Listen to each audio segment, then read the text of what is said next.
بسم الله الرحمن الرحيم. الحمد لله الذي هدانا لهذا وما كنا لنهتدي لولا أن هدانا الله. لقد جاءت رسل ربنا بالحق. الصلاة والسلام والتحية والإكرام على أشرف الأنبياء والمرسلين حبيب إله العالمين سيدنا ونبينا وحبيب قلوبنا وطبيب نفوسنا وشفيع ذنوبنا ومولانا مولى ثقلين جد الحسن والحسين الذي سمي في السماء بأحمد وفي الأرضين بأبي القاسم محمد. صل على محمد وعلى أهل بيته الطيبين الطاهرين المعصومين الذين أذهب الله عنهم الرجس وطهرهم تطهيرا. اللهم صل على محمد وآل محمد. ولعنة الدائمة على أعدائهم ومنكري فضائلهم وغاصبي حقوقهم من الآن إلى قيام يوم الدين. أما بعد، قال الله الحكيم في محكم كتابه وهو أصدق القائلين وقوله الحق. بسم الله الرحمن الرحيم. يا أيها الذين آمنوا اتقوا الله وكونوا مع الصادقين. صدق الله العلي العظيم. صلوات بيت محمد. اللهم صل على محمد وآل محمد. عزیزان گرامی، سامعین محترم، جس طرح آپ نے اعلان میں سنا، ہماری یہ مجلس شہادت امام جعفر صادق علیہ الصلوۃ والسلام کی شہادت کے حوالے سے، ان کی شہادت کے سلسلے میں یہ مجلس منعقد ہے، اور اس کے علاوہ کچھ اور مناسبتیں بھی ہیں. جس طرح آپ نے اعلان میں سنا، برادر محترم معظم شاہ کے والد کا حال ہی میں 3 دن پہلے انتقال ہوا. ان کے ایصال ثواب کی مجلس ہے. اسی طرح ایک مومنہ ہے ہمارے جاننے والے بحرین میں، ان کا انتقال ہوا. مرحومہ مغفورہ کا نام مریم تھا اور بنت سلمان فتح اللہ. انشاءاللہ آج کی مجلس کا ثواب بھی ان کی روح کو بھیجیں گے ہم. اور ایک اور مناسبت بھی ہے، اس کا بھی مختصراً ذکر کرنا چاہتا ہوں، اور وہ ہے امام خمینی رحمۃ اللہ علیہ کی برسی کی مناسبت.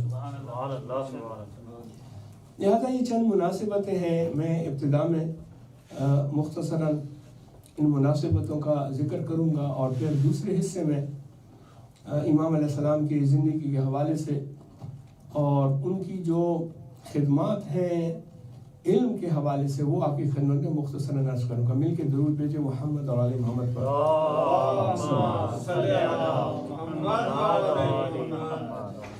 آیہ کریمہ جو میں نے آپ کی خدمت میں تلاوت کرنے کا شرف حاصل کیا، سورہ توبہ کی آیہ مبارکہ ہے، اور اس میں پروردگار عالم ارشاد فرماتے ہیں کہ یا ایھا الذین آمنو، خطاب مومنین سے ہے، ایمان والوں سے، ایمانداروں سے. اے ایمان والوں، اتقوا اللہ، اللہ سے ڈرتے رہو، تقوی الہی اختیار کرو.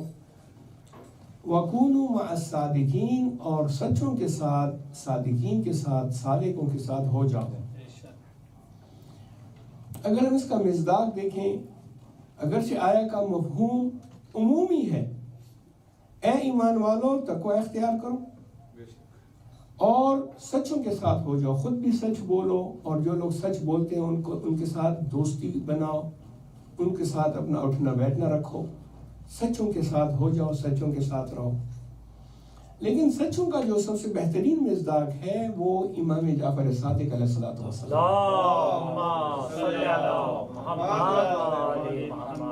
آپ کا لقب بھی صادق ہے، یعنی راست باز، سچا، ٹروتھفل.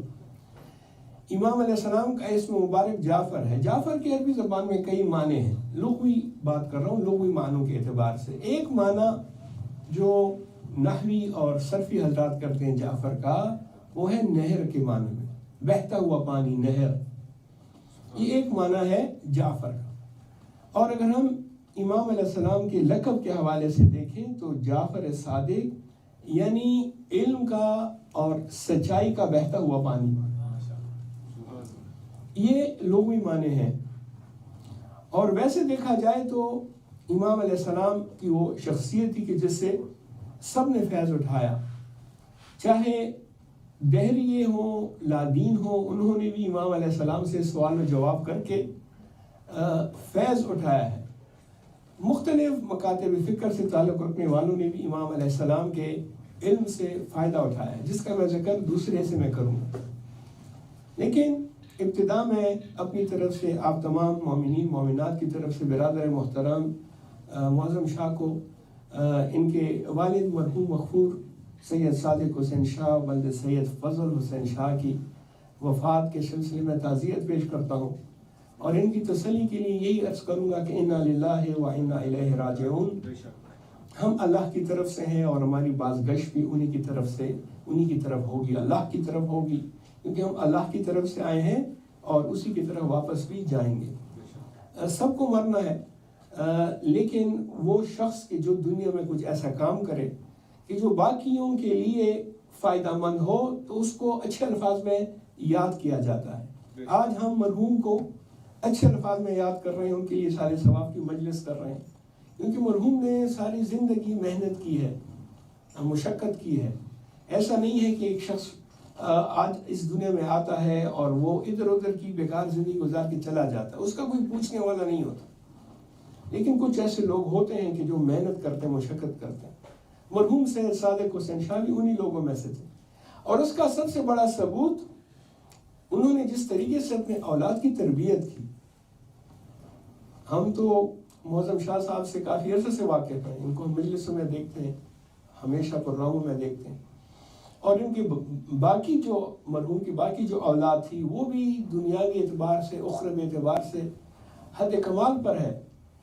اور یہ اسی باپ کی محنت اور مشقت ہے کہ جس کے سلسلے میں ہم دیکھتے ہیں کہ جو اولاد کے لیے انہوں نے قربانیاں، سیکریفائس، ایثار کی ہے، اس کا نتیجہ آپ کے سامنے. یہی زندگی کا مقصد بھی ہے.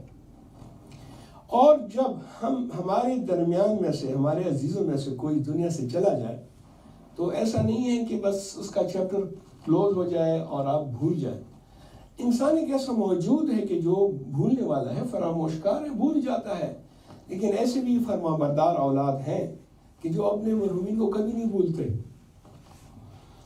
اور ہمیشہ ان کو یاد کرتے ہیں. اور ایک روایت میں جو علامہ مجلسی نے بہار میں بھی لکھی ہے، میں پہلے بھی عرض کر چکا ہوں، مختصراً جلدی سے اس کا ذکر کر کے آگے بڑھوں. آپ علامہ مجلسی بہار میں یہ روایت نقل کرتے ہیں کہ جب دنیا سے کوئی چلا جائے تو شب جمعہ کو اس کی روح گھر پہ آتی ہے یہ دیکھنے کے لیے کہ اس کی اولاد، اس کے اہل و عیال کیا کر رہے ہیں. اب وہ روح مختلف طریقے سے آتی ہے، کبھی پرندے کی صورت میں، کبھی جو ہے کسی اور طریقے سے، کبھی اس کی خوشبو جو ہے محسوس ہوتی ہے. وہ اس وجہ سے کہ وہ یہ روح یہ معلوم کرنا چاہتی ہے کہ میری اولاد میرے لیے کیا کر رہے ہیں. اگر وہ دیکھیں کہ اولاد جو ہے وہ دنیاوی کاموں میں مصروف ہے، شب جمعہ ہے، نہ کوئی فاتحہ ہے، نہ کوئی درود ہے، نہ کوئی صدقہ ہے، نہ کوئی خیرات ہے، نہ کوئی قرآن کی تلاوت ہے، تو وہ غمزدہ ہو کے واپس جب اپنے قبر کی طرف جاتی ہے یا جہاں بھی اس کا ٹھکانہ ہوتا ہے تو خفا، ناراض ہو کے، غمگین ہو کے جاتی ہے. لیکن اگر روح آ کر یہ دیکھے کہ اولاد اس کو یاد کر رہے ہیں، اس کے لیے مجلس میں بیٹھے ہوئے ہیں، اس کے لیے قرآن کی تلاوت کر رہے ہیں، سورہ یاسین پڑھ رہے ہیں، صدقہ اور خیرات کر رہے ہیں، تو وہ روح خوش ہو جاتی ہے اور خوشی خوشی واپس اپنی جگہ پہ چلی جاتی ہے. اور جو صدقہ و خیرات اس کی روح کے سارے ثواب کے لیے جو پسماندگان ہیں وہ انجام دیتے ہیں، لاواحقین، وہ اس کو قبر میں جا کے مل جاتا ہے. یعنی اس کا ثواب بلکہ بعض روایت میں کہ وہی چیز جو آپ صدقہ کرتے ہیں وہ روح کو وہاں پہ تقویت پہنچاتی ہے، وہاں اس کو دے دی جاتی ہے کہ یہ لوگ تمہارے لواحقین ہیں، تمہارے ورثاء نے تمہارے لیے یہ بھیجا۔ لہٰذا یہ ایک تذکر ہے کہ ہمیشہ انسان جو ہے اپنی مرحومین کو یاد رکھے۔ میں ایک روایت کو جلدی سے بیان کر کے آگے بڑھوں۔ آپ نے جب ایام فاطمیہ میں ہم مجالس کرتے ہیں تو اس میں ایک روایت آپ نے سنی ہوگی، علماء وغیرہ اس کو بیان کرتے ہیں، علماء اعلام فرماتے ہیں کہ جب بیوی کا جناب سیدہ سلام اللہ علیہا درود بھیجے محمد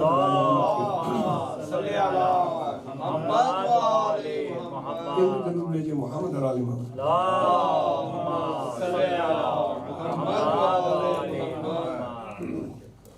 جناب سیدہ نے اپنے امیر المومنین علیہ السلام سے اپنے شوہر سے یہ وصیت کی تھی کہ یا ابا الحسن، مجھے دفن کرنے کے بعد میری قبر پہ آ کے تم قرآن پڑھنا۔ آج بھی بہت سی ایسی کمیونٹیز ہیں کہ جن کو میں نے خود بھی دیکھا ہے کہ قبر میں جب انسان کو اتار دیا جاتا ہے اور وہ پہلی رات جو کہ وحشت کی رات ہے اس میں نماز وحشت وغیرہ سب ہوتی ہے، تو اگلے دن صبح سویرے کچھ لوگ قبرستان جا کر فجر کی اذان کے بعد، فجر کی نماز کے بعد قبرستان جا کے اس مرحوم کی قبر کے ساتھ بیٹھ کر قرآن پڑھتے ہیں۔ ابھی بھی ہمارے ہاں کچھ جگہوں پہ یہ رواج ہے، اور یہ بیوی نے وصیت کی تھی امیر المومنین سے کہ اے ابا الحسن، میری قبر کے قریب بیٹھ کر قرآن پڑھنا، اور حضرت امیر المومنین علیہ السلام نے اس وصیت پر عمل بھی کیا۔ لہٰذا بہترین تحفہ اگر ہم اپنے مرحومین کو بھیجنا چاہیں تو وہ ان کے لیے قرأت قرآن ہے۔ ابھی میں ایک جگہ پہ دیکھ رہا تھا کہ مرحوم مغفور سید صادق حسین شاہ کی سال ثواب کے لیے کافی زیادہ لوگ مختلف جگہوں پہ قرآن خوانی کر رہے ہیں، قرآن پڑھ رہے ہیں۔ جتنی بھی قرآن کی تلاوت ہو مرحوم کی روح کو پہنچے گی، مرحوم کی روح شاد ہوگی۔ سچ۔ اور عزیزان گرامی، یہ تو ایک ایسا مرحلہ ہے کہ جو سب کے لیے آنا ہے، اور اس کے لیے انسان کو پہلے سے تیاری کر لینی چاہیے۔ دوسری مناسبت جس طرح میں نے عرض کیا، یہ مومنہ جس کا بحرین میں انتقال ہوا، یہ اس کی عمر بھی زیادہ نہیں تھی، لیکن بقضاء الہی اچانک حرکت قلب بند ہونے سے ان کا انتقال ہوا۔ جبکہ نماز فجر کے لیے وہ اٹھی، نماز فجر ادا کی، نماز فجر پڑھنے کے بعد جو اس کی بہنیں ہیں، بھائی ہیں، ان کے ساتھ چیٹنگ اور اپنے موبائل پہ ان کو میسج وغیرہ سب بھیجا، اور پھر دوبارہ فجر کی نماز کے بعد دوبارہ سو گئی، اور within 1 or 2 hours اس کا انتقال ہوا۔ دوبارہ نہیں اٹھی، خواب میں ہی حرکت قلب بند ہوا، اور وہ اس فانی دنیا سے جو ہے اس دنیا کی طرف چلی گئی کہ جو باقی ہے۔ یہ ہے زندگی کی حقیقت۔ انسان ایک کچھ وقت میں، مختصر سے وقت میں، نہ کوئی بیماری ہے، نہ کوئی یہ کورونا کا چکر ہے، کچھ نہیں، بس اجل آ گئی، ٹائم پورا ہو گیا، اور اجل جب آئے تو پھر تاخیر نہیں ہوتی۔ عزیزان گرامی، امام خمینی رحمۃ اللہ علیہ رضوان اللہ تعالیٰ علیہ جو ہے ان کی برسی بھی آج ہی ہے، یا پاس کہتے ہیں 3 تاریخ کو یا 4 جون کو ان کی برسی ہے، اور ہم اس مجتہد اور مرجع کا کیوں ذکر کرتے ہیں؟ اور بھی مراجع ہیں، ہم سب کا ذکر کرتے ہیں اور ان کی برسی بھی مناتے ہیں، لیکن انہوں نے جو کام کیا ہے اور جو اسلام پر اور پوری ملت تشیع پر جو احسان کیا ہے، ایسا بہت کم ہے، اس قسم کی مثالیں بہت کم ہیں۔ سچ۔ باقی مراجع کی بھی بڑی خدمات ہیں، کتابوں کے حوالے سے ہمارے دین کے ستون ہیں، لیکن جو کام امام خمینی نے کیا اس سے دیکھیں کتنی انسپریشن، کتنے لوگ جو ہیں وہ راہ راست پہ آئے ہیں، کتنے لوگ مذہبی ہو گئے ہیں۔ اور میں کہتا ہوں کہ سب سے زیادہ اثر اگر اس انقلاب کا ہوا ہے تو وہ ہمارے ملک پاکستان میں ہوا ہے، سچ، نوجوانوں پہ ہوا ہے، اور ان کے الفاظ دیکھیں کہ کتنا ان کا اخلاص تھا، اور اسی وجہ سے ان کو یہ کامیابی نصیب ہوئی۔ انقلاب تو بہت آئے، کچھ فیل ہو گئے، کچھ جو ہے کامیاب ہوئے، مگر ان کا انقلاب ایسا کامیاب ہوا کہ اور کئی ایسی مثال نہیں ہے کہ کوئی بھی انقلاب اس طریقے سے کامیاب ہوا۔ وہ ان کا اخلاص ہے۔ ما ہر چیز داریم از عاشورہ داریم، ہمارے پاس جو کچھ بھی ہے، جو چیزیں بھی وہ عاشورہ سے ہے، وہ امام حسین سے ہے. سبحان اللہ. یہ ان کے الفاظ ہیں. یہ محرم اور سفر ہے جس نے اسلام کو زندہ رکھا ہوا ہے. امام خمینی کے الفاظ دیکھیں، یہ محرم اور سفر ہے جس نے اسلام کو زندہ رکھا ہوا ہے. اگر آج ہم کامیاب ہیں اور آج ہمارا انقلاب کامیاب ہوا، وہ اس لیے کہ ہم نے عاشورہ سے امام حسین علیہ السلام سے درس لیا. اور پھر ایک جگہ فرماتے ہیں کہ تمہارا کام ہے اپنے فرض کو ادا کرنا، اب جو تمہاری ڈیوٹی ہے اس پہ عمل کرنا، نتیجہ تمہارے ہاتھ میں نہیں ہے، وہ اللہ پہ چھوڑ دو. تم وہ کرو کہ جو تمہارا فرض ہے، تمہاری ریسپانسبلٹی ہے. باقی جو رزلٹ ہے، جو نتیجہ ہوگا، اس سے تمہیں کوئی لینا دینا نہیں ہونا چاہیے. وہ اللہ کا ڈپارٹمنٹ ہے، اللہ کا کام ہے کہ وہ جو بھی نتیجہ رکھے، لیکن تم کو فرض، جو چیز تم پر فرض ہے اس کو تم نے انجام دینا ہے. اور کسی نے کہا کہ آپ کس کے بل بوتے پہ یہ انقلاب لا رہے ہیں؟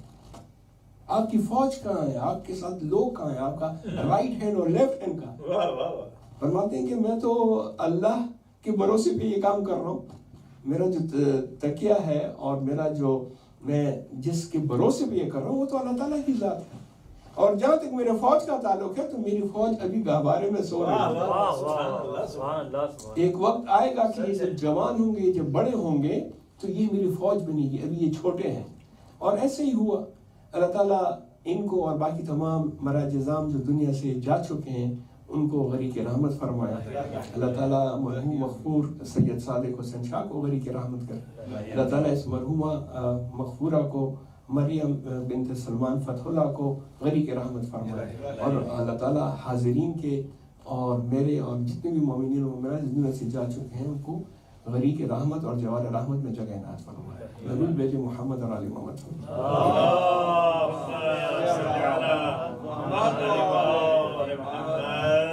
عزیزانی گرامی، امام علیہ السلام کی شہادت کے سلسلے میں دو اقوال ہیں.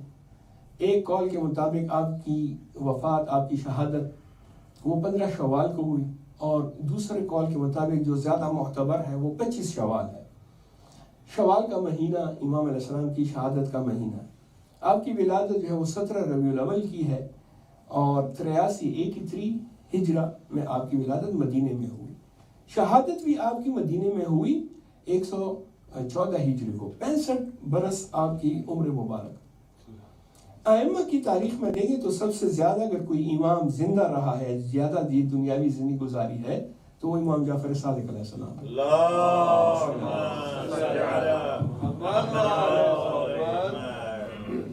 باقی ائمہ کو آپ دیکھیں ان کی عمر مبارک جو ہے وہ 65 سال سے کم ہے. اور امام علیہ السلام کو یہ موقع بھی ملا کہ آپ نے علوم کے دروازے لوگوں کے لیے کھول دیے، اور آپ نے جو فقہ اسلامی اور صحیح جو فقہ ہے اس کو لوگوں تک پہنچایا. اور اسی وجہ سے ان کے ماننے والے، ہم اہل البیت کے چاہنے والے، ہمیں جعفری کہا جاتا ہے. حالانکہ ہم تو علوی بھی ہیں، کیونکہ ہم تو امام علی کو بھی مانتے ہیں، ہم تو حسنی بھی ہیں، حسینی بھی ہیں سب. لیکن پھر بھی یہ جو ہمیں جعفری کہتے ہیں وہ اسی وجہ سے کہ آپ کا سن مبارک 65 سال، اور اس میں آپ کو زیادہ موقع ملا باقی ائمہ کی نسبت کہ آپ جو ہے علوم کے دروازے لوگوں تک پہنچائیں، علوم کے دروازے کھول کے لوگوں کو سیراب کریں علمی لحاظ سے.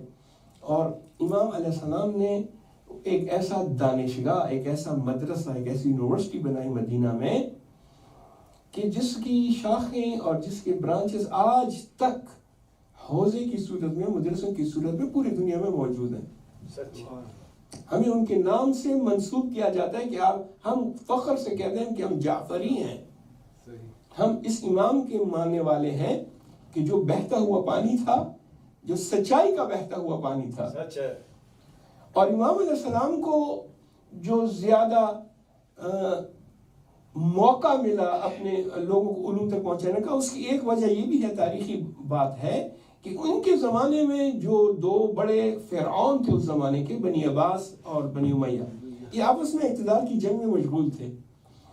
بنی امیہ کا اقتدار جانے والا تھا اور بنی عباس اقتدار کو حاصل کرنے والے تھے. دونوں بڑے بڑے جو فرعون تھے اس وقت کے، وہ آپس میں لڑائی جھگڑے میں مصروف تھے، اور امام علیہ السلام نے اپنے مدرسے کو جو ہے وہ فلرش کیا، اور شاگردوں کو 4000 شاگرد کہتے ہیں کہ امام علیہ السلام نے تربیت کی، اور ان شاگردوں میں سے 900 ایسے فقہا تھے، یعنی عام عالم نہیں، فقہا، جو کوفہ کی مسجدوں میں قال الباقر وقال الصادق کہہ کر لوگوں کو پڑھاتے تھے، حدیث بیان کرتے کہ ائمہ کے کیا اقوال ہیں اور ائمہ نے کیا فرمایا ہے۔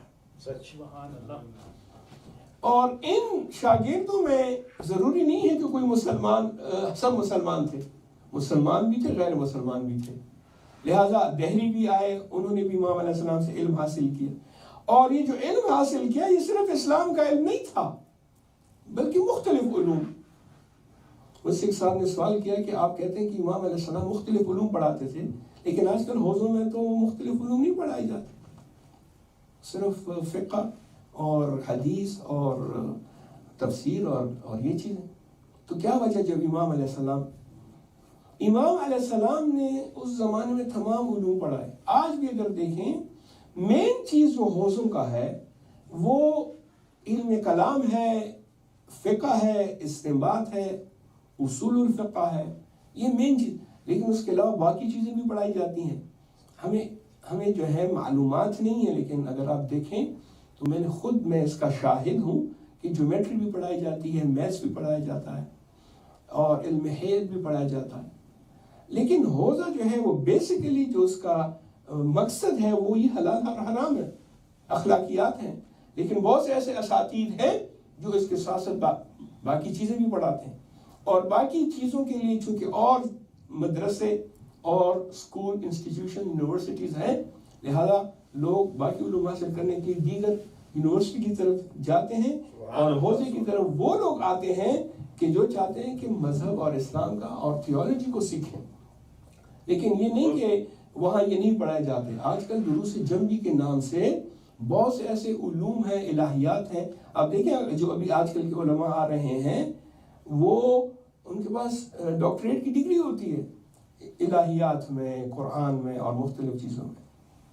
اور اس زمانے میں بھی اگر آپ دیکھیں تو یہ جو ہمارے علماء تھے انہوں نے مختلف ٹاپکس پہ جو ہیں کتابیں لکھی ہیں، اور آپ کے شاگردوں میں سے بڑے بڑے نامور لوگ بھی تھے۔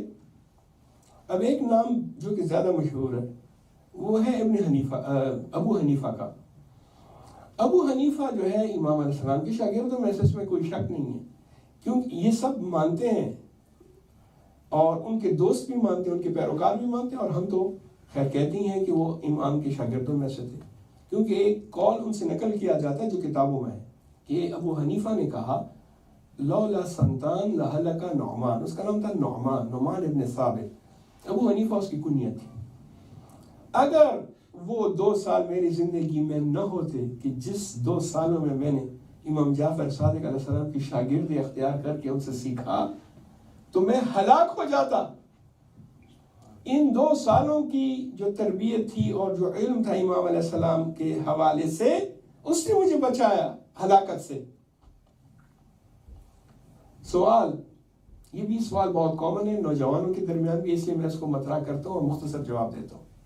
کہتے ہیں کہ اگر ابو حنیفہ امام جعفر صادق کے شاگرد تھے تو پھر اس نے امام جعفر صادق سے اختلاف کیوں کیا اور اپنی الگ کیوں فقہ بنائی؟ جب امام کے شاگرد تھے تو جس طرح امام اس کو درس دیا کرتے تھے، اس کو چاہیے تھا کہ اسی طریقے سے درس حاصل کرے اور امام علیہ السلام کے ایسے شاگردوں میں شمار ہوں جس طرح باقی ان کے شاگرد تھے۔ زرارہ ایک بڑا مضبوط شاگرد تھا، زرارہ ابن اعین، اور اس کے علاوہ جو ہے مومن طاق اور ہشام ابن الحکم، یہ تمام بڑے بڑے نام جو ہے، محمد ابن مسلم ثقفی، یہ بڑے بڑے شاگرد تھے امام علیہ السلام کے۔ یہ محمد ابن مسلم جو ہے اس نے کئی ہزار حدیثیں امام باقر سے اور امام جعفر صادق سے نقل کی ہیں، اور ایک کتاب اس نے لکھی، آج کل کتابی صورت میں ہمارے پاس نہیں ہے، ہو سکتا ہے شیخ طوسی کے کتاب خانے میں اس کو جو ہے جلا دیا گیا، اور یہ جو ہلاکو خان اور چنگیز خان نے جو حملہ کیا اس میں ہمارا بڑا سرمایہ جو ہے وہ ضائع ہو گیا تھا، جل گیا تھا۔ ایک کتاب ہے اس کا جس کا ذکر علماء نے کیا ہے، اگرچہ وہ کتابی صورت میں نہیں ہے، اس کتاب کا نام ہے کہ 400 مسائل فی الحلال والحرام 400 مسائل حلال اور حرام کے حوالے سے محمد ابن مسلم نے امام جعفر صادق علیہ السلام سے سنے اور اس کو کتابی صورت میں لکھا. 400 مسائل صرف حلال اور حرام کے. لہذا اگر ابو حنیفہ امام علیہ السلام کی شاگردوں میں سے ہے تو پھر اس نے امام علیہ السلام کے مذہب کو اور ان کی تعلیمات کو کیوں نہیں اپنایا اور ان سے اختلاف کیوں کیا؟ جواب: اولاً تو ہمیں یہ نہیں پتا کہ جو ابو حنیفہ کی اپنی فقہ کیا تھی. میں بہت احترام کے ساتھ بات کر رہا ہوں، مجھے سب کا احترام ہے، کیونکہ مجھے حق نہیں پہنچتا کہ میں کسی شخص کے متعلق ایسی بات کروں اسپیشلی اس ممبر سے کہ جس کو وہ شخص محترم سمجھتا ہے. اگر وہ شخص محترم سمجھتا ہے کسی حوالے سے تو مجھے اس کا خیال رکھنا چاہیے. میں توہین کا قائل نہیں ہوں، میں تو ایک علمی بحث کر رہا ہوں، ایک سوال پوچھ رہا ہوں. ہمیں نہیں معلوم کہ امام ابو حنیفہ کس فقہ کو مانتے تھے. یہ جو آج کل کے لوگ ہیں جو کہتے ہیں کہ ہم حنفی ہیں، ہم امام ابو حنیفہ کے پیروکار ہیں، اب یہ نہیں معلوم، یہ ثابت نہیں ہے. امام ابو حنیفہ نے ان سے کہا تھا کہ آپ یہی چیز جو ہے مجھے فالو کریں، یعنی ان کی اپنی فقہ کچھ اور تھی. کیونکہ جب ہم امام ابو حنیفہ کی لائف سٹوری پڑھتے ہیں تو پتہ چلتا ہے کہ اس نے زید ابن امام زین العابدین علیہ السلام کی حمایت کی تھی. امام زین العابدین علیہ السلام کا بیٹا تھا زید شہید، اور یہ جو ہے تاریخوں میں لکھا ہے کہ اس کی والدہ جو وہ سندھی تھی، وہ سندھ سے اس کا تعلق تھا، اور زید کی والدہ وہ سندھی تھی جس سے امام علیہ السلام نے شادی کی تھی. یہ زید نے قیام کیا، شہید ہوا، اسی بنی امیہ نے اس کو شہید کیا. جب اس کی شہادت کی خبر ملتی ہے تو ابو حنیفہ بہت سخت احتجاج کرتا ہے، اور اسی احتجاج کی وجہ سے ابو حنیفہ کو جیل میں ڈال دیا جاتا ہے. اور اس نے فتویٰ بھی دیا کہ اولاد زید کی سپورٹ کرنے کے لیے زکوٰۃ دینا جائز ہے. زکوٰۃ نو زکوٰۃ واجب، کیونکہ زکوٰۃ مستحب جو زکوٰۃ ہے جو سادات لے سکتے ہیں. بہرحال اس نے زید کے قیام کو سپورٹ کیا، تو ہو سکتا ہے یہ زیدی مذہب کا ہو. ابھی بھی یہ زیدی جو ہیں مجھے نہیں معلوم یہ آج تک کیسے ابھی تک ہیں، انہوں نے سروائیو کیا لیکن ہے. لیکن پرانے جو اسکول آف تھاٹ ہیں اس میں یہ زیدی بہت پرانا اسکول آف تھاٹ ہے اور یہ ابھی تک ہے. امام زین العابدین علیہ السلام کے بیٹے زید کو امام مانتے ہیں، کیونکہ یہ کہتے ہیں کہ جو شخص قیام کرے گا وہ امام ہے، جو قیام نہیں کرے گا وہ امام نہیں ہے. یہ ان کی اپنی جو ہے، ہم کہتے ہیں نہیں ایسا نہیں ہے. امام کا تعین خدا کرتا ہے، چاہے وہ قیام کرے یا نہ کرے. سچ ہے. الحسن والحسین امامان کاما او قعدا، رسول خدا فرماتے ہیں میرے یہ دو بیٹے حسن اور حسین یہ امام ہیں، چاہے ان میں سے کوئی قیام کرے یا کوئی صلح کرے. قیام کرنا صلح کرنا معیار امامت نہیں ہے، یہ تو اللہ کا ایک ڈیزگنیشن ہے، پوزیشن ہے جو عطا کرتا ہے. جس طرح انبیاء کو اللہ تعالیٰ نے جو ہے مبعوث کیا، اسی طرح یہ جو ائمہ ہے وہ بھی اللہ تعالیٰ ہی انتخاب کرتا ہے. اب یہ نہیں معلوم کہ یہ فقہ کے اعتبار سے، اچھا زیدیوں کا اچھا مضبوط فقہ ہے، اپنے اعتبار سے ان کی فقہ ہے، فقہ کی کتابیں ابھی بھی ہیں. یمن میں کہتے ہیں 40% زیدی. اب یہ ابو حنیفہ زیدی تھا فقہ کے اعتبار سے، یعنی کچھ ہم کو تو نہیں معلوم. یہ لوگ کہتے ہیں کہ ہم حنفی ہیں، لیکن ابو حنیفہ کا اپنا کیا مذہب تھا یہ ثابت نہیں ہے ہمارے لیے. لہٰذا ہم یہ نہیں کہہ سکتے کہ آج کل کے جو حنفی ہیں وہ اس کی پیروی کرتے ہیں اور یہ امام جعفر صادق علیہ السلام کے مقابلے میں اس نے کوئی مذہب بنایا. دوسری بات یہ ہے کہ بہت سے ایسے شاگردوں کو دیکھا گیا ہے کہ جو استاد سے اختلاف کر کے جو ہے اپنا اسکول آف تھاٹ بنا لیتے ہیں. اب اس کی کئی وجوہات ہو سکتی ہیں، میں توہین کی طرف نہیں جانا چاہتا، لیکن بعض چیزیں وہ استکبار ایروگنس انسان میں آتا ہے، تکبر آ جاتا ہے. تکبر کی وجہ سے مجھ میں اور اس میں کیا فرق ہے؟ میرا علم اور اس کے علم میں کیا، میں بھی عالم ہوں، میں بھی فتویٰ دیتا ہوں، میں بھی جو ہے حدیث جانتا ہوں، لہٰذا میں اس کی کیوں پیروی کروں، اپنا اسکول آف تھاٹ کیوں نہ بنا. یہ بھی ایک وجہ ہو سکتی ہے. اور پھر یہ ان کے اعتبار سے مثلا قیاس یہ جائز سمجھتے ہیں. ابو حنیفہ بھی قیاس جائز سمجھتا، اس سے پوچھا امام علیہ السلام نے، امام کے شاگردوں نے بھی اس سے بحث کی، کہا کہ تم کیسے یہ احکام کا استنباط کیسے کرتے ہو، فتویٰ کیسے دیتے ہو؟ کہتے قرآن سے، قرآن میں نہ ملے تو حدیث سے، حدیث بھی واضح نہ ہو اور شاید حدیث میں ہمیں نظر نہ آئے، پھر تو کہتے ہیں پھر میں قیاس کرتا ہوں۔ تو امام علیہ السلام نے اس کو ڈانٹا کہ قیاس سے جو ہے نا دینی مسائل حل نہیں ہوتے۔ قیاس یہ ہے کہ اگر میرا بھائی اچھا ہے تو چونکہ وہ میرا بھائی ہے تو میں بھی اچھا ہوں، میرا بھائی اگر نعوذ باللہ برا ہے تو میں اس پر قیاس کرتے چونکہ میرا بھائی برا ہے تو میں بھی برا ہوں۔ یہ ایسا نہیں ہوتا، دینی احکامات قیاس سے حل نہیں ہوتے۔ بس امام علیہ السلام نے اس کو سمجھایا اور اس کے شاگرد، لیکن امام علیہ السلام کے شاگردوں میں سے ایک شاگرد یہ بھی تھا، کسی نے پوچھا ابو حنیفہ کون ہے سب سے زیادہ بڑا فقیہ؟ آپ نے فرمایا افقہ الناس جعفر ابن محمد صادق۔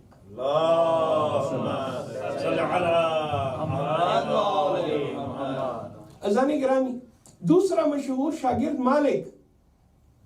مالک ابن انس، یہ مالکی اسکول آف تھاٹ، ہمارے انڈیا پاکستان میں تو سب حنفی ہیں اکثریت، لیکن باقی جو عرب ممالک ہیں، خلیجی ممالک ہیں، نارتھ افریقہ ہے، وہاں آپ کو یا مالک ہی ملیں گے یا شافعی، ابو حنیفہ کے ماننے والے کم ہیں۔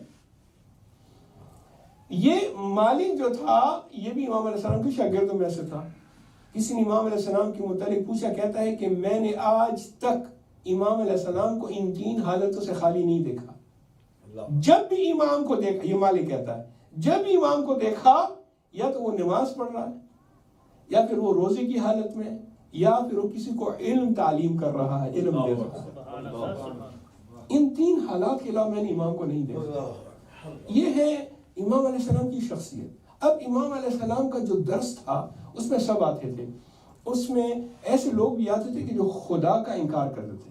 لہذا ایک شخص آیا، کہا کہ میں نعوذ باللہ معذلہ نقل کفر نہ باشد، میں نقل کر رہا ہوں، کہتے میں اللہ کو نہیں مانتا۔ تم اللہ کو نہیں مانتے کیوں؟ کہتا ہے کہ میں ایسی چیز کو جو دکھائی نہ دے نہیں مانتا، حواس خمسہ سے بھی جو ہے اس کو ہم درک نہ کر سکے۔ ایسے تم کام کیا کرتے ہو؟ کہتا ہے کہ میں ملاح ہوں، ملاح یعنی سیلر، کشتی ہے میرے پاس اور میں جو ہے کشتی چلاتا ہوں۔ کہا اچھا کبھی ایسا ہوا کہ تم کسی سمندری سفر پہ گئے ہو اور وہاں کوئی طوفان آیا ہو؟ کہتے ہیں ہاں سمندر میں تو اکثر طوفان آتے ہیں، مجھے یاد ہے ایک مرتبہ بڑا طوفان آیا تھا۔ کہا پھر کیا ہوا؟ کہا اس طوفان میں میری کشتی الٹ گئی، میرے ساتھ کچھ اور لوگ تھے وہ کچھ ڈوب گئے، مجھے ایک جو ہے ووڈن پلینک، تختہ یا تختی جو ہے وہ جو کٹ گئی تھی یا ٹوٹ گئی تھی کشتی سے، وہ مجھے ملی، میں نے اس کا سہارا لیا اور میں اس کے اوپر بیٹھ گیا، اور چاروں طرف جو ہے وہ پانی، کھلا سمندر، پانی، اور کچھ بھی ایسی چیز نہیں تھی کہ جس کی مدد سے میں اپنی جان بچاؤں۔ ایسے میں پھر تم نے کیا کیا؟ کہا کہ ایسے میں یہی غور کرتا رہا، اپنے بچوں کو یاد کیا، اپنی بیوی کو یاد کیا، اپنے والدین کو یاد کیا، اور یہ دعا کی کہ اے کاش کوئی ایسی طاقت آ جائے کہ جو مجھے اس مصیبت سے بچائے۔ اللہ کو تو وہ نہیں مانتا، کوئی ایسی طاقت ہو، اور یہ امید تھی میرے دل میں کہ ایسی طاقت آ سکتی ہے۔ سب چیزیں بند، کوئی چیز سامنے نہیں ہے، بچنے کی کوئی امید نہیں، لیکن پھر بھی ایک طاقت کا امکان ہے، خواہش ہے کہ کوئی طاقت آئے اور مجھے۔ امام نے فرمایا یہی طاقت اللہ ہے، اس کو لوگ مختلف ناموں سے یاد کرتے ہیں، ہم اس طاقت کو اللہ کہتے ہیں۔ اب اس کی سمجھ میں بات آ گئی اور اسی وقت اس نے اقرار کیا کہ ہاں آپ صحیح کہتے ہیں، اللہ ہے، اور یہ جو قوت اور میرے دل میں جو یہ خواہش تھی، اسی خواہش کو اللہ کہتے ہیں۔ اسی طرح ایک اور مشہور دہریہ ہے، اس کا نام تھا ابن ابی العوجہ۔ وہ آتا ہے اور کہتا ہے کہ میں اللہ کے سے انکار کرتا ہوں، آپ مجھے ثابت کریں۔ امام علیہ السلام نے کسی سے کہا کہ اچھا وہ مرغی کا انڈا لے آؤ۔ امام علیہ السلام نے مرغی کا انڈا منگوایا اور اس سے کہا کہ دیکھو اس انڈے کے اندر کیا ہے۔ اب انڈے کے ذریعے سے امام علیہ السلام اللہ تعالیٰ کو ثابت کر رہے ہیں۔ کہا کہ دیکھو اس میں ایک جو ہے وہ چاندی ہے اور ایک سونا ہے، ایک زرد کلر کا ہے اور ایک جو ہے سفید کلر کا، اور ان دونوں کے درمیان ایک پارٹیشن ہے، میمبرین جس کو کہ پتلی سی جو ہے وہ پارٹیشن، اور اس پارٹیشن کی وجہ سے یہ زردی نہ سفیدی کے ساتھ ملتی ہے نہ یہ سفیدی زردی کے ساتھ ملتی ہے، اور پھر جس کا یہ انڈا ہے اسی انڈے سے اس کا چوزا، اس کا بچہ جو ہے باہر آ جاتا ہے۔ اگر مور کا انڈا ہے تو مور ہی نکلے گا، اگر مرغی کا انڈا ہے تو مرغی کا بچہ جو ہے اس انڈے سے نکلے گا۔ کہتے ہیں کیا کوئی انسان ایسا کر سکتا ہے غیر خدا کے کسی کے پاس اتنی طاقت ہے کہ ایک انڈے کو تخلیق کرے؟ اب امام علیہ السلام اپنے طریقے سے دہریوں کے ساتھ جو ہے، ایک دہریہ تھا اس کا نام تھا شاکر دیسانی، وہ بھی انکار کرتا تھا اور مختلف طریقوں سے، اور یہ ابن ابی الاوجا یہ مختلف طریقوں سے آتے رہے امام کے پاس، اور امام نے بھی ان کو سمجھایا اور آخر میں انہوں نے اقرار بھی کیا۔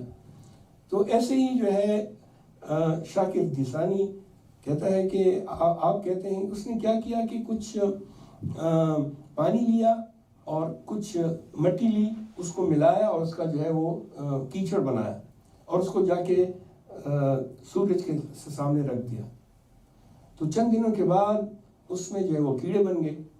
تو یہ امام کے پاس آ کر کہتا ہے کہ دیکھو میں خالق ہوں، ان کیڑوں کا خالق میں ہوں، میں نے ان کو خلق کیا، میں ان کا خدا ہوں، میں نے ان کو بنایا۔ امام علیہ السلام نے اچھا تم یہ جو کیڑے بنے ہیں اس کے خالق تم ہو؟ کہتے ہیں ہاں میں ہوں، میں خالق ہوں، میں نے ان کو بنایا۔ کہا اچھا اگر تم خالق ہو تو بتاؤ ان میں نر کتنے اور مادہ کتنے ہیں؟ اگر تم کیڑوں کے خالق ہو تو خالق کو تو پتہ ہونا چاہیے کہ کتنے نر ہیں کتنے مادہ ہیں۔ کہتے وہ تو مجھے نہیں پتا۔ کہا اچھا یہ نہیں پتا، یہ بتاؤ کہ یہ کیڑے کچھ مغرب کی طرف جا رہے ہیں کچھ مشرق کی طرف، اس کی کیا وجہ ہے؟ کیڑے تو جو ہے مختلف اینگلز میں ڈائریکشن میں موو کر رہے ہیں، کیا وجہ ہے کہ بعض مغرب کی طرف بعض مشرق؟ کہتے یہ بھی مجھے نہیں پتا۔ اچھا یہ بتاؤ یہ آپس میں کیا باتیں کر رہے ہیں؟ کہتے یہ بھی مجھے نہیں پتا۔ کہا پھر تم خالق نہیں ہو، اس کو خلق نہیں کہتے، خلقت کچھ اور ہے، وہ صرف اللہ تعالیٰ کی ذات ہے۔ سبحان اللہ، کہ محمد اور علی محمد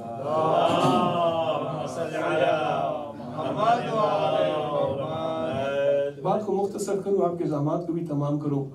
امام علیہ السلام نے سائنس کے متعلق، ایسٹرونومی کے متعلق، اور امام علیہ السلام نے کیمسٹری کے متعلق جس نے جس قسم کا سوال کیا امام علیہ السلام نے اس کو جواب دیا۔ آج ہم جابر ابن حیان کا نام سنتے ہیں، فادر آف کیمسٹری، جس نے ایسڈ بنایا، یہ امام علیہ السلام کے شاگردوں میں سے ہے۔ امام علیہ السلام نے اس کو سمجھایا کہ اور اس کو بتایا کہ علم کیمیا کیمسٹری کیا ہے۔ اسی طریقے سے امام علیہ السلام نے ایرسٹاٹل، اب میرے پاس ٹائم نہیں ہے کہ میں وہ نظریات بیان کروں، ارسطو اور افلاطون کے جو نظریات ہیں اس کو امام علیہ السلام نے باطل ثابت کیا ہے۔ اور یہ جو منظومہ شمسی ہے، فلکیات جو ہیں جس میں مختلف قسم کے آرات ہے کہ سورج کی یہ پوزیشن ہے، چاند کی یہ پوزیشن ہے، سیاروں کی یہ پوزیشن ہے، ستاروں کی یہ پوزیشن ہے، امام علیہ السلام نے سب کو رد کیا اور بتایا کہ اصل جو ایسٹرونومی ہے اس کا کیا ہے، اور جو عناصر اربعہ جو 4 ایلیمنٹس ہیں، امام علیہ السلام نے تمام تھیوریز کو غلط ثابت کیا اور بتایا کہ کیا پانی کو کے متعلق فرماتے ہیں کہ اس میں جو ہے ایک ایسی چیز ہے کہ اگر اس کو دوسرے سے الگ کر دیا جائے تو وہ آگ پیدا کرتی ہے۔ اب لوگ حیران کہ پانی میں ایسی کون سی چیز ہو سکتی ہے کہ جس سے آگ جو ہے پیدا ہو، آگ بنے۔ آج کل کہتے ہیں کہ پانی H2O ہے، 2 حصے اس میں ہائیڈروجن کے، 1 حصہ اس میں آکسیجن کا ہے۔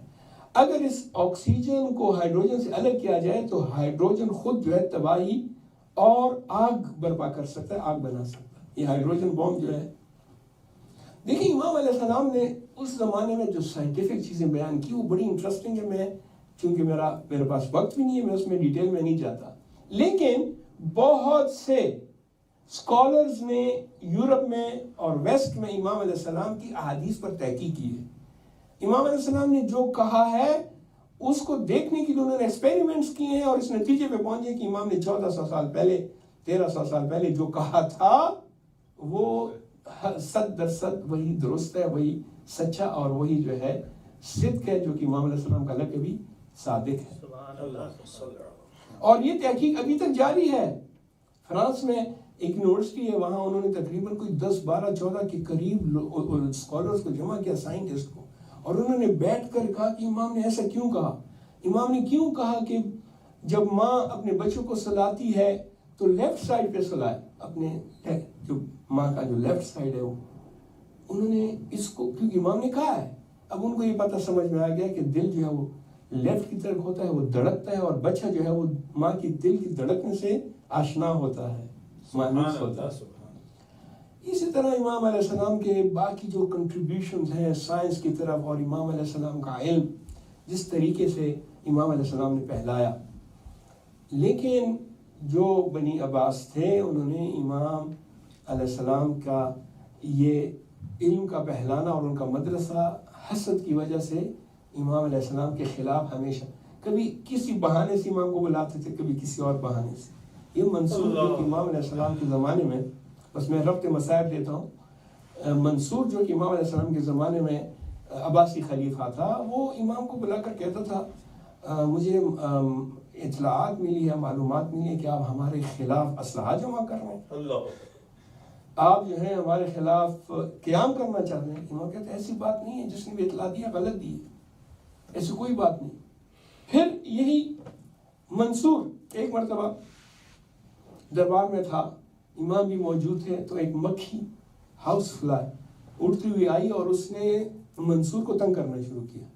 کبھی ایک جگہ بیٹھتی ہے، یہ بڑی بے شرم بھی ہوتی ہے، یہ مکھیاں جو ہیں، خصوصاً ہمارے پاکستان کی مکھیاں تو بہت زیادہ بے شرم ہوتی ہیں۔ یہ بار بار جو ہے منصور کو تنگ کر رہی تھی یہ مکھی، تو وہ کبھی ایک طرف سے اڑاتا تھا، وہ پھر آ جاتی تھی، پھر دوسری طرف سے۔ آخر میں تنگ ہو کر کہتا ہے امام سے کہ یہ اللہ تعالیٰ نے یہ مکھی کیوں خلق کی، اس کی ضرورت کیا تھی، بے فضول چیز ہے، یہ کیوں خلق کی ہے؟ امام نے کہا کہ تم جیسے فرعونوں کو سبق سکھانے کے لیے، جو تم تکبر کرتے ہو، جو تمہارا غرور ہے، تمہارا غرور کو خاک میں لانے کے لیے ایک حقیر سی مکھی تم کو سبق سکھاتی ہے۔ اور پھر کہتا ہے کہ ایک اور سٹنگ میں امام علیہ السلام سے کہتا ہے کہ آپ ہم سے ملنے کیوں نہیں آتے؟ امام علیہ السلام فرماتے ہیں کہ میرے پاس مال دنیا میں سے کچھ نہیں ہے کہ مجھے خطرہ ہو کہ ملنے نہیں جاؤں گا تو آپ لے لیں گے۔ میں آپ سے ملنے کیوں جاؤں، کیوں آؤں آپ سے ملنے؟ یا تو میرے پاس مال دنیا بہت زیادہ ہے اور مجھے خطرہ ہے کہ خلیفہ سے نہیں ملوں گا تو آپ جو ہے میرا مال چھین لیں گے۔ نہیں، میرے پاس تو مال دنیا میں سے کچھ بھی نہیں ہے۔ اور دوسری بات، جہاں تک آخرت کی بات ہے تو میرے پاس جو مال آخرت ہے وہ تو مجھ سے چھین نہیں سکتے۔ کہا فرزند رسول نصیحت کے لیے آ جایا کریں۔ کہا جو طالب دنیا ہوگا وہ تجھے نصیحت نہیں کرے گا، طالب دنیا کیسے تم کو نصیحت کرے گا؟ اور جو طالب دنیا نہ ہو اس کی نصیحت تو مانو گی نہیں۔ خلاصہ امام علیہ السلام کو اسی منصور نے کئی مرتبہ زہر بھی دیا۔ امام علیہ السلام دنیا سے مسموم گئے ہیں کئی مرتبہ، بعض روایات میں کہ 9 مرتبہ امام علیہ السلام کو اس خبیث نے، اس لعین نے، لعنت اللہ علیہ نے امام علیہ السلام کو زہر دیا۔ اور ایک مرتبہ امام علیہ السلام کے گھر کو آگ لگائی، سارا گھر جو ہے وہ جل رہا ہے۔ امام جعفر صادق علیہ السلام اس گھر سے جو ہے باہر نکل آئے اور فرماتے ہیں کہ انا ابن ابراہیم، میں تو ابراہیم کا بیٹا ہوں، جب ابراہیم کے لیے آگ گلزار ہو گئی تو اے لعین تیری یہ آگ مجھے کیسے جلا سکتی ہے؟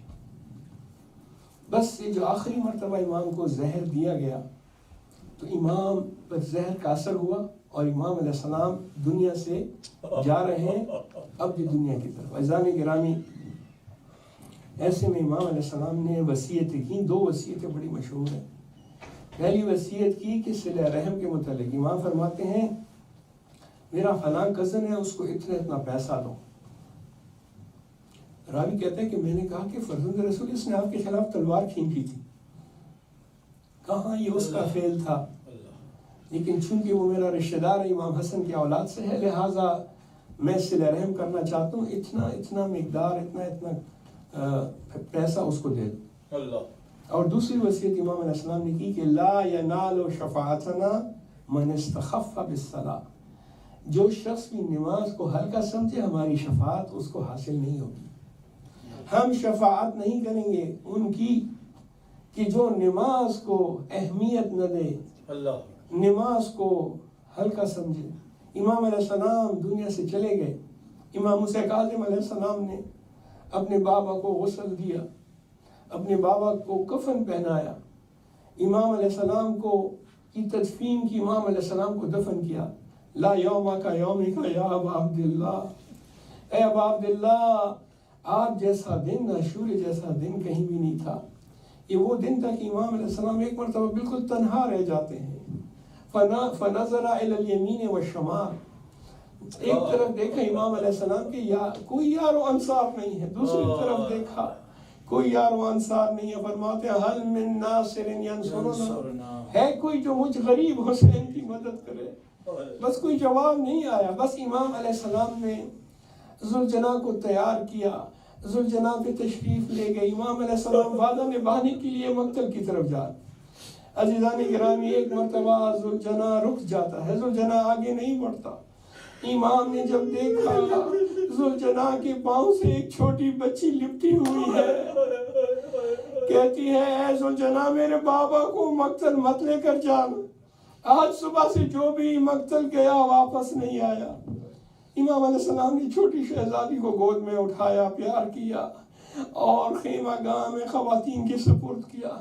بس امام علیہ السلام آگے بڑھے, امام علیہ السلام قتال کر رہے ہیں, امام علیہ السلام اللہ سے جو کیا ہوا وعدہ تھا وہ نبھا رہے ہیں.